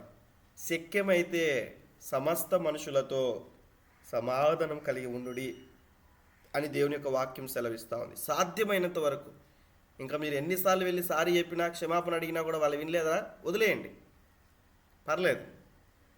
కాబట్టి మన వంతు మనం చేయవలసినటువంటి పని మనం చేయాలి, ఆలోచన చేయాలి. నా ద్వారా ఏదైనా కూడా తప్పిదం జరిగిందని నాకు అనిపిస్తే, ఖచ్చితంగా క్షమాపణ అడుగుతాను. వాళ్ళు చిన్న వాళ్ళైనా పరే, చిన్న పిల్లలైనా కూడా సరే. కాబట్టి మనం అర్థం చేసుకోవడానికి ఈ విషయాలు మీకు తెలియచేస్తా ఉన్నాను. ఒకే కుటుంబంలో ఉంటారు, భార్య భర్తలు మాట్లాడుకో, పిల్లలు మీద ఉంటారు. రే మీ మమ్మీకి చెప్పు, అక్కడ అవి పెట్టేశానని చెప్పుకో అంటారు. ఆ పక్క మమ్మీ చెప్తుంది, రే మీ డాడీకి చెప్పు, అక్కడ పెట్టేశానని చెప్పు. మాట్లాడుకోరు ఇద్దరు కూడా. సంవత్సరాలు తరబడి ఆలోచన చేయాలి. ఇటువంటి పరిస్థితులు, వీరందరూ కూడా అన్యులు కాదు, క్రైస్తవులే. పిల్లలు, తల్లిదండ్రులు, భార్య భర్తలు ఇవన్నీ కూడా ఎందుకు ఏలుబడి చేస్తూ ఉంటాయి అంటే, కఠిన హృదయం ఉన్న విధానమును బట్టి ఏలుబడి చేస్తూ ఉంటాయి. ఆలోచన చేయాలి. యేసుక్రీస్తు ప్రభులు వారు అంటారు కదా, ఇదిగో ఎవరికైనా కూడా అసమాధానం కలిగి ఉన్నట్లయితే మొదట వెళ్ళి సమాధాన పడి రావాలి. సమాధపడి తర్వాత అర్పణ చెల్లించి.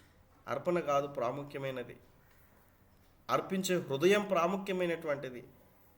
హృదయం పరిశుద్ధంగా లేకుండా, హృదయం పవిత్రంగా లేకుండా, ఆత్మీయ జీవితం అనేటువంటిది పవిత్రంగా లేకోకుండా దేవుని యొక్క సన్నిధిలో మనం విశ్వాసం కలిగి ఉండలేము. ఆలోచన చేయాలి. కాబట్టి ఇక్కడ మనం చూస్తే లేఖన భాగంలో వ్రాయబడిన విషయాలను బట్టి ఆ విశ్వాసం ఎప్పుడైతే తగ్గిపోతుందో, తుమ్మకర్ర అనగా లోక జీవితం అనేటువంటిది కఠినత్వం కనిపిస్తూ ఉంటుంది. అది కనిపించకుండా మన విశ్వాసం కలిగి ఉన్నట్లయితే, ఆలోచన చేయాలి, విశ్వాసం కలిగి ఉన్నట్లయితే మన జీవిత పర్యాంతం ఆత్మీయ యాత్రలో కొనసాగున్నంతసేపు కూడా విశ్వాసంలోనే ఉండాలి అన్న విషయాన్ని మనం చూస్తూ ఉన్నాం. విశ్వాసం కలిగి ఉండాలన్న విషయాన్ని, మన విశ్వాసం ఎప్పటి వరకు అంటే ప్రభువును మనం చూసేంత వరకు కూడా ఎక్కడ కూడా విశ్వాసంలో తొలగిపోకూడదు. నన్ను ఒకసారి జ్ఞాపకార్థ కూటమికి ఒక ఫ్యామిలీ పిలిచారు. ఆ రోజు యాక్చువల్గా మా ఆత్మీయ తండ్రి సేవకుడు వెళ్ళాలి ఆ ప్రాంతానికి. ఆ రోజు అన్నకున్న బిజీ షెడ్యూల్ బట్టి, వీలు లేని సందర్భమును బట్టి నన్ను వెళ్ళమంటే నేను వెళ్ళి ఆ యొక్క సందర్భంలో అక్కడ అందరు కూడా అనేక మంది వచ్చారు జ్ఞాపకార్థ కూటమికి. అక్కడ చనిపోయిన వారి ఫోటో వేసి ఒక దండ వేశారు. ఆ యొక్క సభలో వాక్యం చెప్పాలి. ఎప్పుడైతే అలా వాక్యం చెప్పడానికి ప్రారంభించే ముందు ప్రార్థన చేసుకున్నాను, ప్రభువా వీరితో మాట్లాడండి ప్రభువా. వెనక్కి తిరిగి చూస్తే ఉన్న విధానం బట్టి నా యందు విశ్వాసం ఉంచువాడు ఎన్నడూ కూడా చనిపోడని బ్యానర్ వేసి ఉన్నారు. ఫోటోలో చూస్తే ఆ చనిపోయిన ఆ తల్లి ఏమో తనకున్న అలవాటు ఏంటంటే ఒక్కాకు వేసుకుండేది. అలాగే రక్షణ పొందలేదు, బాప్టిజం అనుభవం లేదు. ఆ ఒక్కాకు వేసుకున్న ఆ యొక్క నోరు కూడా అలానే ఉంది ఆ ఫోటోలో కూడా. అయితే అక్కడికి వెళ్ళిన తర్వాత నాకు ఒక పెద్ద క్వశ్చన్ లాగా ఉంది. ఈ విషయం జరిగింది ఎప్పుడంటే, నేను degree final year are MSc స్టార్టింగ్లో అనుకుంటాను. ఆ టైంలో జరిగిన సందర్భం చెప్తున్నా. ఎప్పుడైతే అటువంటి సందర్భం జరిగిందో ఆ పరిస్థితుల్లో దేవుడు సన్నిధిలో ప్రార్థన చేసుకున్నాను, ప్రభువా ఇక్కడున్న వారితో మీరు మాట్లాడండి అని. కొన్ని విషయాలు దేవుడు బయలుపరిచాడు. అందులో ఉన్న విషయాల్లో నుంచి ఏంటంటే, అక్కడ స్పష్టంగా ఆ కింది వచనం పై వచనం కూడా రాయబడి ఉంటుంది. అక్కడ ఏంటంటే యోహాను సువార్తలో రాయబడి ఉంటుంది ఆ మాట. 14-15 అధ్యాయాలు, 16 అధ్యాయాలు అక్కడ రాయబడి ఉంటుంది. ఏమని ఉంటుందంటే, నా యందు విశ్వాసం ఉంచువాడు ఎన్నడూ కూడా చనిపోడు, బ్రతికి నా యందు విశ్వాసం ఉంచువాడు చనిపోడు, అలానే బ్రతికి నా యందు విశ్వాసం ఉంచువాడు ఎన్నడూ చనిపోడని వాక్యము ఉంటుంది కదా. ఎప్పుడు విశ్వాసం ఉంచాలి మనము? బ్రతికి ఉండగానే విశ్వాసం ఉంచాలి. ఎప్పుడు విశ్వాసం ఉంచాలి? బ్రతికి ఉండగానే విశ్వాసం ఉంచాలి. చాలామంది జీవితాల్లో అనలైజ్ చేస్తే, బైబిల్ని లోతుగా అర్థం చేసుకున్నట్లయితే ఒక వ్యక్తి బ్రతికి ఉండగానే, మళ్ళీ చెప్తా ఉన్నా, ఒక వ్యక్తి బ్రతికి ఉండగానే ఇండివిజువల్గా ఎవరికి వారు, ఇప్పుడు నేను చనిపోతే ఎక్కడికి వెళ్తానో నాకు తెలుస్తుంది, మీరు చనిపోతే ఎక్కడికి వెళ్తారో మీకు తెలుస్తుంది. బ్రతికి ఉండగానే మీరు ప్రభువులో కలిగి ఉన్నటువంటి విశ్వాసం బట్టి మీకు తెలుస్తుంది మీరు పరలోకానికి వెళ్తారా నరకానికి వెళ్తారా అన్న విషయాన్ని ఆలోచన చేయాలి. బాగా పరిశీలించుకొని అనలైజ్ చేసుకొని దేవుని యొక్క వాక్యాన్ని స్పష్టంగా మీరు అర్థం చేసుకున్నట్లయితే, చాలామంది చెప్తారు చనిపోయిన తర్వాత దేవుడు నిర్ణయిస్తాడండి ఎక్కడికి వెళ్తారో వాళ్ళు, మనకు తెలియదండి అనుకుంటూ ఉంటారు. నేను ఎక్కడికి వెళ్తారో నాకు తెలియదండి, దేవుడు నిర్ణయిస్తాడు, దేవుని ఇష్టం అది అన్నట్లుగా చెప్తూ ఉంటారు. దేవుడు అలా చెప్పట్లేదు వాక్యాన్ని సరైన రీతిగా పరిశీలన చేసినప్పుడు. కాబట్టి మనం అర్థం చేసుకున్నప్పుడు బ్రతికి నా యందు విశ్వాసం ఉంచువాడు, మనం బ్రతికి ఉండగానే ప్రభు కొరకు విశ్వాసము కలిగి ప్రభు సన్నిధిలో మన సంఘములో, మన కుటుంబంలో, మన సమాజంలో మనం చూపించగలగాలి ఆత్మీయ జీవితాన్ని. ప్రియమైన దేవుని బిడ్డలారా, దేవుడు మాట్లాడుతున్నటువంటి ఈ విషయాన్ని ఏంటంటే, మన జీవితంలో ఊపిరినంత వరకు కూడా విశ్వాసంలో నుంచి ఎప్పుడు కూడా తొలగిపోకూడదు. విశ్వాసం కలిగినటువంటి వారముగా మనం జీవిస్తూ మనం ముందుకెళ్ళాలి. కాబట్టి ఎంత మాత్రం విశ్వాసం లేకపోతే ధూప వేదిక పైన నిప్పులు ఉంటాయి, ఆ నిప్పు కాలి చెక్క అంతా కూడా తగలబడుతుంది. కాబట్టి మన విశ్వాసం కోల్పోతే చెక్క అనబడే ఆత్మీయ జీవితం కాలిపోవడానికి ఆస్కారం ఉంటున్నది అన్న విషయాన్ని మనం చూడాలి. కాబట్టి విశ్వాసం అనేటువంటిది లేకోకుండా ఉన్నట్లయితే ఆ ధూప వేదిక పైన నిప్పులు ఉంటాయి.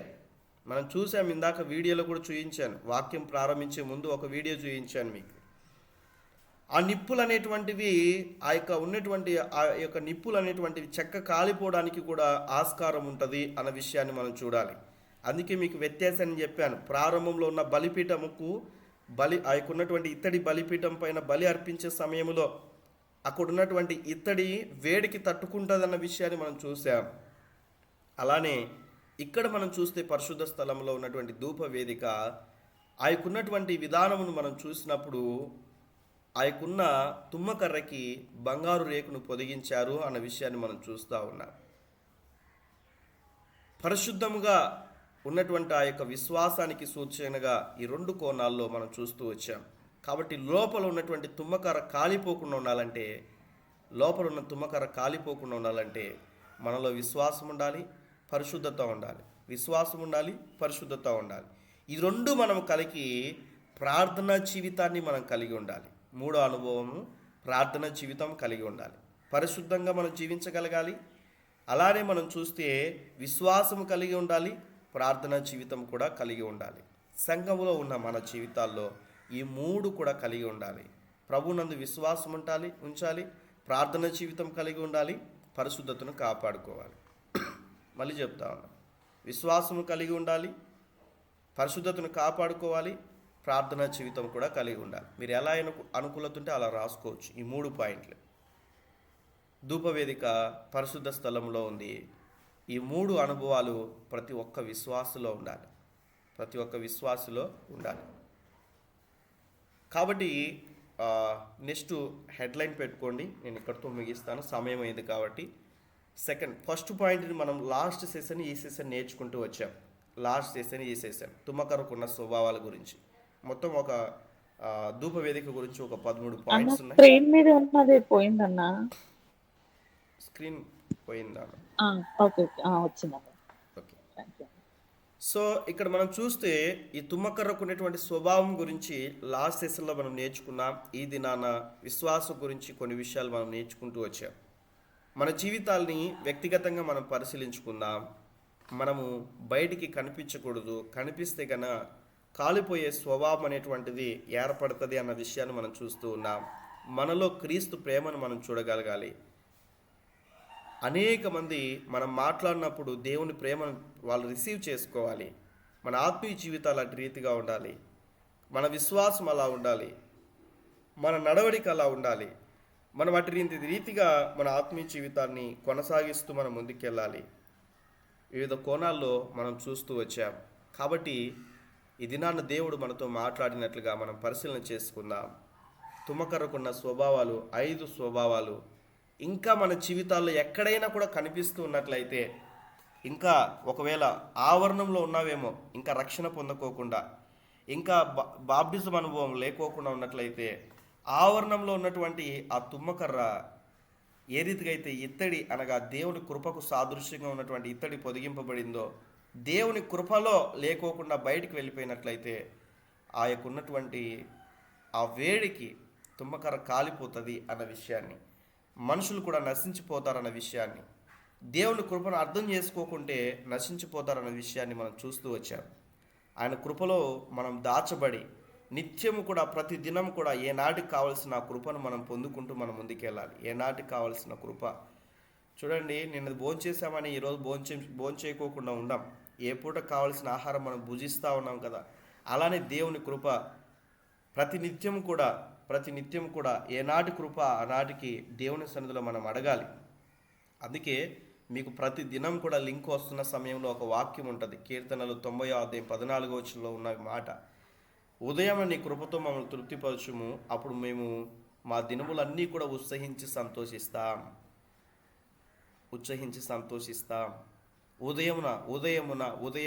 ఉదయానికి చాలా ప్రాముఖ్యత ఉంది. నెక్స్ట్ సెషన్లో కొన్ని విషయాలు మీకు తెలియచేస్తాను. గతంలో కూడా కొన్ని విషయాలు మీకు తెలియచేశాను. కాబట్టి ప్రభు సన్నిధిలో మనం చూస్తే తుమ్మకర్ర స్వభావాలు మన జీవితాల్లో కనిపించుకోకుండా క్రీస్తు ప్రేమను కలిగి, పరిశుద్ధతను కలిగి, విశ్వాసము కలిగి, ప్రార్థన జీవితాన్ని కలిగి మన ఆత్మీయ జీవితాల్ని మనం ముందు కొనసాగించుకోవాలి. ఈ దినాన వచ్చిన వారు మాత్రమే చెప్పండి. తుమ్మకర్రకున్న 5 స్వభావాల గురించి మిగతా వారు చెప్పినప్పుడు విన్నారు కదా. ఈ దినాన వచ్చినటువంటి వారు, మునుపు జాయిన్ అవ్వకోకుండా ఈ దినాన వచ్చినటువంటి వారు, తుమ్మకర్రకున్న 5 స్వభావాలు. మొదటి స్వభావం ఏంటి?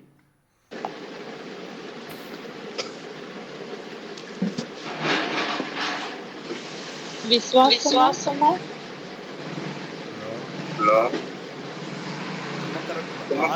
లాస్ట్ సెషన్లో నేర్చుకున్న విషయాల్లో ఇది నా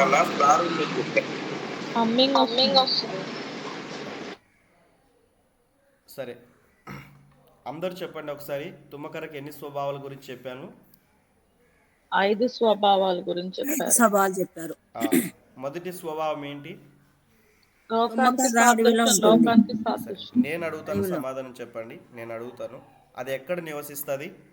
అడవిలో నివసిస్తుంది. అడవి దేనికి సాదృశ్యము? లోకానికి సాదృశ్యం. రెండవ అనుభవం ఏంటి? నల్లగా ఉంటుంది. నల్లగా ఉంటుంది. కొత్తగా వచ్చిన వారు మరొకసారి వినండి. నల్లగా ఉంటుంది. నలుపు దేనికి సాదృశ్యము? పాపానికి సాదృశ్యం. మూడో అనుభవం ఏం చెప్పాను? వంకరగా ఉంటాయి. ఈ తుమ్మకర్ర ఎలా ఉంటదంటే వంకర టింకరగా ఉంటది. వంకర టింకర దేనికి సాదృశ్యము? మానవుని యొక్క ప్రవర్తన జీవితానికి సాదృశ్యము అన్న విషయాన్ని కూడా నేర్చుకుంటూ వచ్చాం. 4th పాయింట్ ఏం నేర్చుకున్నాం? ముళ్ళులు కలిగి ఉంటాయి. ముళ్ళులు దేనికి సాదృశ్యం అని చెప్పాను? మానవుని యొక్క మాటలు. కొంతమంది పొడిచినట్లు ఉంటుంది మాట్లాడితే కదండి. సో అలా. ఓకే, 5th పాయింట్ ఏం నేర్చుకున్నారు? జిగురు లాంటి స్వభావం కలిగి ఉంటది. జిగురు బంక ఏమేస్తుంది? జిగురు లాంటి అంటు పెట్టుకొని ఉంటుంది, అతికించుకోవడానికి వాడతారు కాబట్టి. అలానే ఈ తుమ్మకర్రకున్న స్వభావం ఏంటంటే లోకానికి అంటు పెట్టుకునే స్వభావం కలిగి ఉంటుంది. కాబట్టి ఈ 5 స్వభావాలు ఉన్న మనిషి జీవితాన్ని దేవుడు ఏర్పరచుకున్నాడు, ఎన్నుకున్నాడు. మనమే ఆ స్వభావాలు కలిగినటువంటి వారం. మనం లోకంలో తిరిగేటువంటి వారమే ఒకానొక సమయంలో. మనం పాపము కలిగినటువంటి వారమే ఒకానొక సమయంలో. మన ప్రవర్తన దేవునికి దూరంగా ఉన్నటువంటిదే ఒకానొక సమయంలో. అలానే 4th పాయింట్, మన మాటలు ఇతరులకి, మన జీవితం అనేటువంటిది ఇతరులకు ఆశీర్వాదకరంగా లేదు. మన ద్వారా ఎంతోమంది ఎన్నో విషయాల్లో బాధ అనుభవించినటువంటి వారే. లోకంలో రకరకాలైనటువంటి ఆశలకు అంటు పెట్టుకొని, లేకుంటే వాటితో కలిసి వాటిలో మిలినమై జీవించినటువంటి స్వభావం కలిగినటువంటి వారమే. అయితే దేవుడు ఏం చేశాడంటే, లోకంలో నుంచి దేవుడు మనల్ని ఏం చేశాడు చెప్పండి అందరు కూడా? వేరు చేసి ప్రత్యేకపరిచాడు. Very good. రెండవదిగా నలుపు దేనికి సాదృశ్యం? పాపానికి పాపానికి సాదృశ్యం. సాదృశ్యం. పాపము కలిగి ఉన్నటువంటి మన జీవితాల్ని దేవుడు ఏం చేశాడు? పవిత్రపరిచాడు. ఆ, పరిచాడు. దేవుడు ఏం చేశాడు? మనల్ని పవిత్రపరిచి పరిశుద్ధపరిచాడు. దేవుడు మనల్ని కూడా పరిశుద్ధులుగా దేవుడు తీర్చాడు అన్న విషయాన్ని మనం చూస్తూ ఉన్నాం. దేవుడు మనల్ని కూడా పరిశుద్ధంగా చేసి ఉంటున్నాడు. మూడవదిగా మన ప్రవర్తన కదండి. మునుపు ఎటు పడితే అటు వెళ్ళిపోయేవాళ్ళం. మన పాదాలు ఎక్కడికెక్కడికి వెళ్ళాయి. మన అవయవాలు, మన నోరు, మన తలంపులు, మన చూపులు, మన చేతులు భయంకరమైనటువంటి పరిస్థితుల్లో ప్రవర్తన కలిగినటువంటి వారం. ఈ పాదాలు ఎక్కడికెక్కడికో నడిచాయి, ఎన్నో చోట్లకు వెళ్ళాయి. అయితే దేవుడు ఏం చేశాడంటే తన మార్గంలోనికి నడవడానికి, మంచి ప్రవర్తన కలిగి జీవించడానికి ప్రభు సహాయం చేసి ఉంటున్నాడు. ఫోర్త్ పాయింట్ ఏంటి? ఎందుకు రిపీట్ చేస్తా ఉన్నానంటే ఫిక్స్ అయిపోయింది. ముళ్ళు కలిగిన స్వభావం. ముళ్ళు లాంటి స్వభావం. ప్రభువుని ఎరగక అర్థమైన మాటలు మాట్లాడడం, మన మాటలు ఇతరులకు గుచ్చుకునేటువంటి రీతిగా, బాధను అనుభవించేటువంటి రీతిగా. చూడండి, ఎవరికైనా కూడా ముళ్ళు గుచ్చుకునింది అనుకో, అబ్బా సూపర్, నాకు మంచిగా ముళ్ళు గుచ్చుకుంది అనుకుంటారా? బాధపడతారా? బాధపడతారు. అలానే ఆ ముళ్ళు లాంటి మాటలు మాట్లాడుతూ ఉంటారు ఇతరులని. కొంతమంది అనుకోకుండా బాధ పెట్టే వాళ్ళు ఉంటే, కొంతమంది కావాలని బాధ పెట్టేవారు, కొంతమంది ఇంకా పొడిచి మాట్లాడేటువంటి వారు కూడా ఉంటారు. అది ఒకప్పుడు ప్రభుని ఎరగకు మునుపు ఉన్నటువంటి జీవితం. ప్రభువుని ఎరిగిన తర్వాత కూడా అలానే ఉన్నట్లయితే మార్పు చెందిన బిడలం కాదన్న విషయాన్ని ఆలోచించేయాలి. కాబట్టి దేవుడు మృదువైనటువంటి మాటలు ఇవ్వడానికి, కఠిన హృదయాన్ని తొలగించి దేవుడు మనకి మెత్తని హృదయాన్ని దేవుడు అనుగ్రహించాడు కదండి. దేవునికి స్తోత్రం.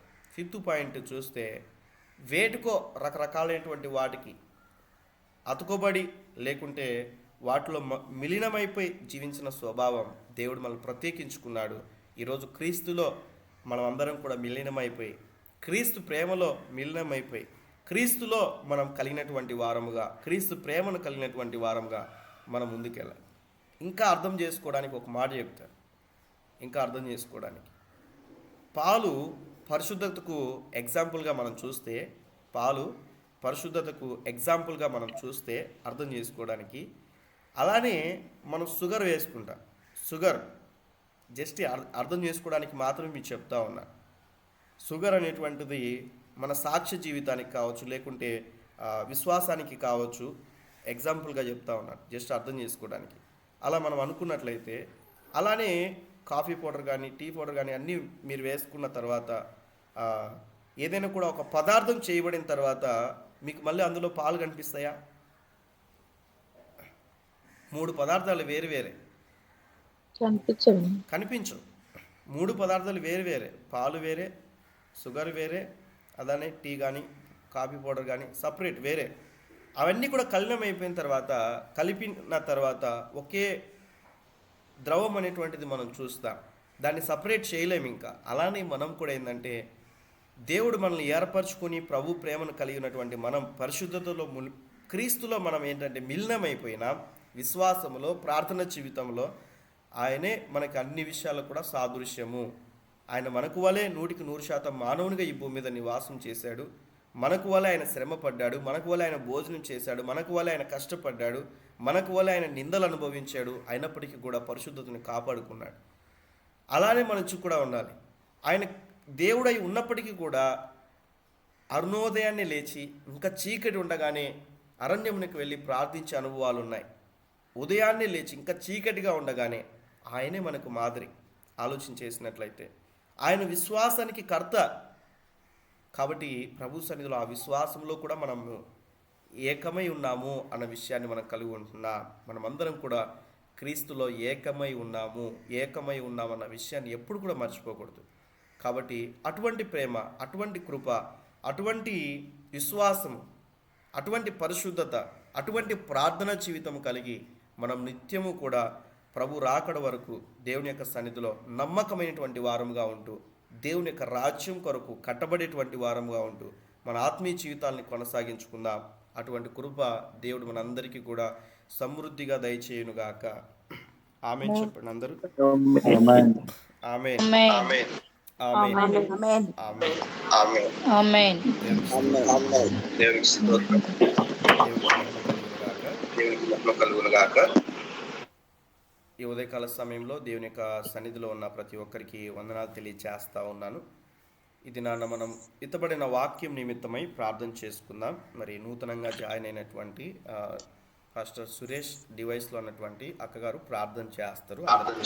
అందరికీ కూడా స్తోత్రములు స్తోత్రములు స్తోత్రములు స్తోత్రములు స్తోత్రములు నాయన మహాపరిశుద్ధుడా, మహోన్నతుడా, సర్వాధికారి, సర్వాంతర్యామి ప్రభా, నీకు లెక్కలేని స్తుతులు స్తోత్రములు చెల్లించుకుంటున్నాం ప్రభా.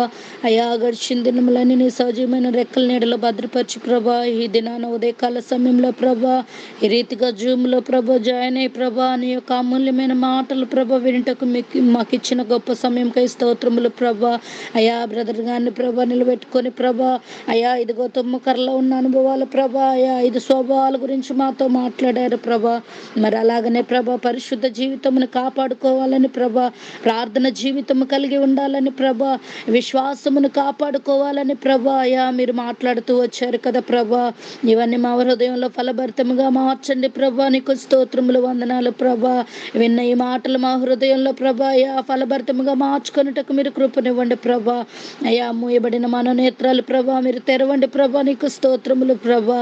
మరి అలాగనే ప్రభా ఎంతమంది బిడ్డలైతే ప్రభా అయా ఈ యొక్క జూమ్లో పాల్పొంది ఉన్నారో ప్రభా, ప్రతి ఒక్క బిడ్డని కూడా మీరు పేరు పేరు వరుసను మీరు జ్ఞాపకము చేసుకోండి ప్రభా. మరి అలాగనే ప్రభా అయా వాక్యం ఇతర ప్రభా అయా ఇదిగో ప్రభా ఈ యొక్క బ్రదర్ని ప్రభా మీరు జ్ఞాపకము చేసుకోండి ప్రభా. మంచి ఆరోగ్యముతో, జ్ఞానముతో, బలముతో, శక్తితో మీరు నింపి సహాయము చేయండి అయ్యా. ఈ దినము జరుగుతున్న ఆరాధనలన్నిట్లో ప్రభా మీరే తోడుగా ఉండి జయకరంగా మహిమకరంగా ప్రభా మీరు జరిగించి సహాయము చేయమని యేసు పరిశుద్ధ నామములు అడిగి వేడుకొని పొందుకొని నా మా తండ్రి. ఆమేన్. ఆమేన్. ఆమేన్. తండ్రి దేవుని యొక్క ప్రేమయు, కుమారుడైనటువంటి యేసుక్రీస్తు ప్రభుల వారి యొక్క కృపయు, పరిశుద్ధాత్మ దేవుడైనటువంటి అన్యోన్య సన్నిధి సహవాసం ఈ ఉదయకాల సమయంలో ప్రభు సన్నిధిలో జాయిన్ అయిన ప్రతి ఒక్కరికి, వాక్యం విన్న ప్రతి ఒక్కరికి, వాక్యానుసారంగా జీవించాలని తీర్మానం తీసుకున్న ప్రతి ఒక్కరికి, సకల పరిశుద్ధులకు సదాకాలం తోడే ఉండి నడిపించునుగాక. ఆమేన్. ఆమేన్.